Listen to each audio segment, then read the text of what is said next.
In this video, I'll show you how to calculate the effective annual rate in Excel.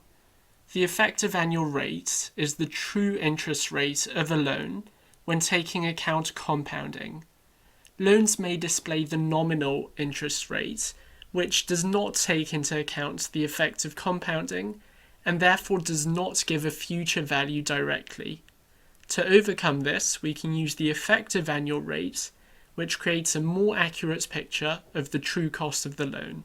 We're going to consider an investment with a nominal rate of 5% and demonstrate how the effective annual rate varies for differing compounding periods.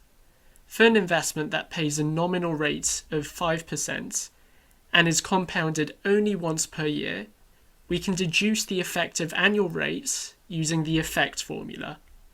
As shown above, this requires us to input the nominal rate followed by the number of compounding periods. So let's type equals effect, open brackets, first input 5%, followed by 1, and then click enter.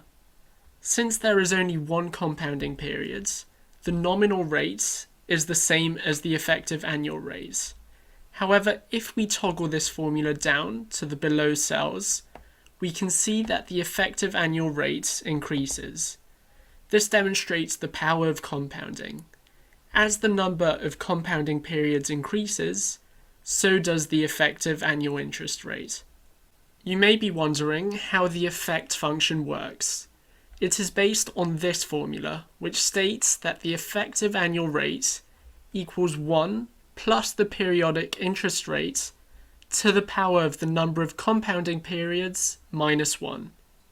So that's how you can quickly calculate the effective annual rates in Excel. Please give this video a thumbs up if you found it useful, and subscribe to the Excel Hub for weekly Excel tutorials, techniques, and examples.